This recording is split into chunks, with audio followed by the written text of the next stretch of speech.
Thank you, Cantonova.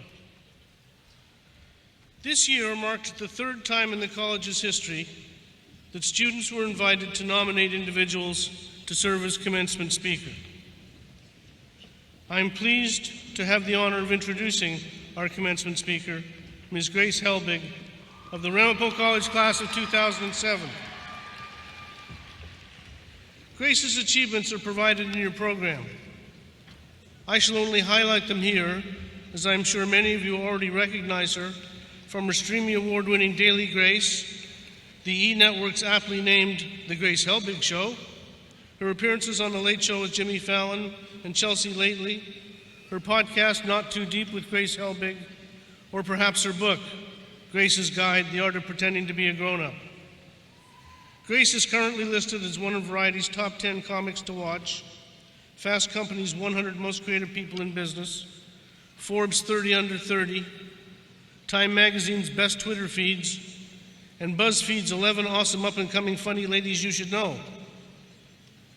Grace is a summa cum laude alumna of our School of Contemporary Arts. Well, I should think so. And I'm pleased to say that if you didn't already know Grace, now you will. Finally, before I invite Grace to the podium, let me add that the college's Pushing Boundaries campaign is one that many of us are most proud of because it encompasses Ramapo's commitment to pushing our students to experience new things, to understand various perspectives, and to approach their own learning as a process of inquiry. We push boundaries in countless symbolic and practical ways. Grace is emblematic of that effort. Not only has she pushed the boundaries of entertainment and media, largely defining a whole new genre by herself, but I trust she will push us all to the edge of our seats for the next several minutes. In Grace's own words, let me introduce you to, and I quote, your awkward older sister who doesn't know what she's doing, but is trying to help you figure it out while she does too. Grace?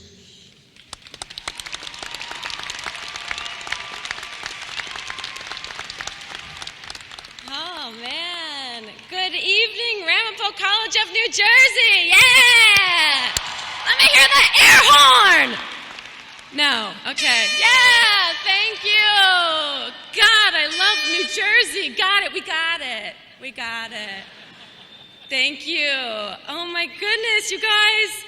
I have to say I was very, very nervous to do this. I actually went online YouTubing commencement speeches last night because, yes, I wrote this last minute, and it's a tactic that Ramapo taught me to use, and I have, taken it with me. Now, first and foremost, I want to thank President Mercer for using the phrase "not too deep." I want to thank the family, the friends, faculty, alumni, trustees, and the distinguished others that have migrated here tonight. I also want to preemptively apologize to you because when I looked up the definition of commencement speaker, I did because I research things that I'm involved in last minute. It is someone that gives the commencement address to the graduating class. So I'm sorry, I won't be talking to the rest of you throughout this. You can talk amongst yourselves, but feel free to listen. This is for you guys. Hi guys, congratulations, this is so cool. Yeah, you all wore the same thing, how embarrassing. Now, really, I want you guys to take this moment in to really feel present in this moment. Don't feel a need to Instagram this, to tweet it, to Snapchat it, to Periscope it. I mean, if you do, hashtag Grace Helbig. I'm at Grace Helbig across all social media platforms if you need it. But I really want you to take an opportunity to just feel what this feels like, because when I graduated in 2007, I didn't. And I really regret it. I graduated in 2007, and no offense to Ramapo, but I was really expletive excited to get the expletive out of college.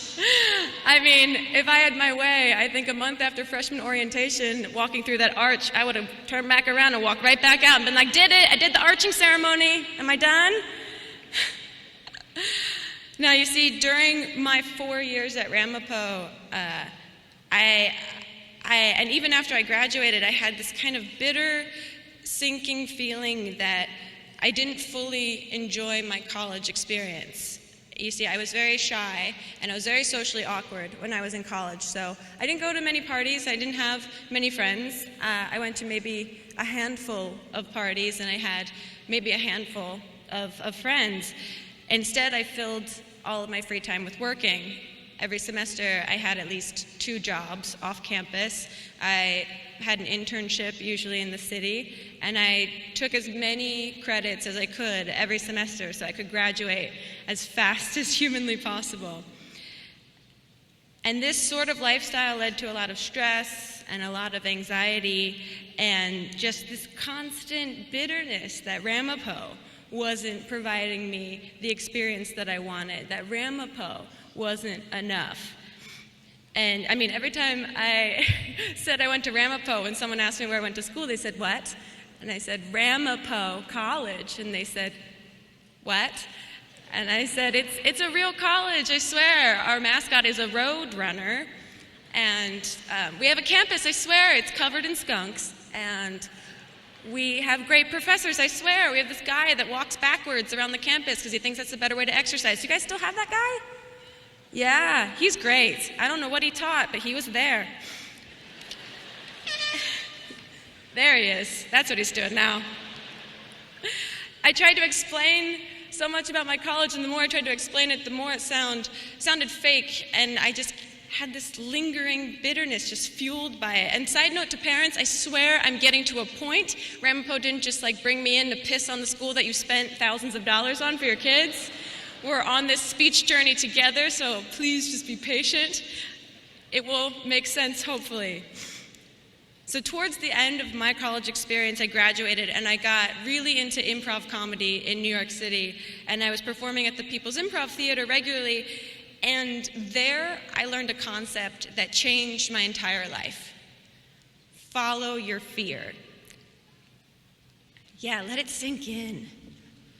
See, improv is inherently terrifying. It's you on a stage in front of an audience trying to make up comedy on the spot with no script, just yourself and your brain and your mouth and your other partners on stage. And who would voluntarily agree to do that? People who follow their fear. And I have this belief that there are 2 types of fear, okay? There are the real physical fears that exist, snakes, sharks, small places, the Real Housewives franchise, mysteriously. The second category of fear, there's good fears. Fears that are born out of love and out of ambition. The things that you're afraid of because you care about them so much. The opportunities you're afraid to take because you don't want to screw them up, and the people you're afraid to talk to because you don't want to embarrass yourself in front of them, and the paths that you are too afraid to take because it seems too uncertain, too unpredictable, and just too uncomfortable. But when you're uncomfortable, that's when things get really interesting. You see, after I graduated, I waited tables for a couple months at the Olive Garden in New Brunswick. You're welcome, New Brunswick. It's a place in New Jersey, yep. And then finally, I got hired by one of my internships at Viacom, and I worked in project management, and I was so excited. I thought, yeah, Ramapo, hey, you did it. You got me a job. That's why I went to you, right? Great. And when I got to my office the first week, I thought, I have arrived. And I quickly learned that my job in project management boiled down to keeping our in-house graphic designer on task. I had to do things like call her at her apartment in the morning when she was late for work and ask her when she was going to be at work, even though she lived 3 blocks away. And also call her after lunch when I found out that she had gone back to her apartment to take care of her cat and ask when she would be back at work. And that was it. That was my job. But that was okay because it was a 9-to-5 job in an office that I knew and people that I knew and fluorescent lights that I knew, and I knew when was the best time to poop in the public bathroom. I just knew it and I was comfortable with it. And then I realized that I was comfortable. And I was so bummed. I found out that the only thing I was looking forward to every week were the improv shows that I had once a week, because that actually made me feel nervous and excited. It actually made me feel something. And so I lasted about 3 months at that job before I couldn't take it anymore, and I finally quit to go back to waiting tables and to pursue the career that scared me, comedy. But the more I kept doing improv and the more I kept following my fear, the more I realized that being uncomfortable is truly being alive. Much like an improv show, life is a series of these beautiful and awkward and random and delightful and inspiring and painful and terrifying and just all around uncomfortable moments. And we're all feeling them all the time, constantly, together, and that's very cool. And when I look back at my experience at Ramapo, I realized that I wasn't bitter because Ramapo wasn't enough. Ramapo is great. I'm bitter because I wasn't enough. I wasn't doing enough to face my fears. I wasn't putting myself in situations that made me uncomfortable just to see what happened, because life will give you what you put into it. I mean, you can't just sit in your dorm and hope that a TGI Fridays blue goblet of liquor shows up. You have to get your fake ID and get it. And yes, look, failure is an option, and failure can be extremely scary, and it can keep you from chasing chances, but quite honestly, I think it is way more terrifying to be boring than to be a failure. Failures are what make you interesting, and they're what give you perspective, and they're what get you millions of views on YouTube. Have you ever seen someone at a party and they seem so perfect? They seem like life was just handed to them on like a silver platter, and they've never done anything wrong in their whole lives, and they couldn't possibly fail at anything. I hate that kind of person. I can't relate to them because that's not a human thing to relate to. Perfection. I mean, I have been afraid and I have failed at so many auditions. I've auditioned for SNL in front of Lorne Michaels, wearing a belly chain and doing my best Jersey girl accent, and oh my God, can you believe I didn't get cast? Oh my God, yes, I can believe that I did not get cast. But you don't let it stop you. You say, thank you very much, failure, for this little bit of perspective. I will put that in my pocket and take it with me and move forward. And you guys have already all followed your fears by being here right now. College is terrifying, and no one tells you how to do it. No one gives you a step-by-step. I'm sure there's YouTube tutorials now, but that's not going to help you. I'm sure you guys have all faced some kind of difficult time that seemed impossible, and you faced your fear and you figured it out, and now you're here. That's awesome. You guys are just these wonderful meat puppets of potential. That should feel great. And I want you to know that as awesome as this feels right now, this is just the beginning, because spoiler alert, life is so much bigger than high school or college, and that's the most exciting part. You all right now have opportunities to do amazing things, and that doesn't mean getting hired by SNL. That can mean teaching a second grade class. It can mean going to med school. It can mean opening that weird Etsy shop for the dog shoes you love to make. It can mean so many things. And I don't know any of you personally, so I can blindly say that you are all remarkable, or at least you have potential to be remarkable. You only live once, and we're all going to die someday. Sorry, parents, but that's the truth at the end of the day. So the only thing you can do in this life is pursue your passions, celebrate your bloopers, and never stop following your fear. Congratulations.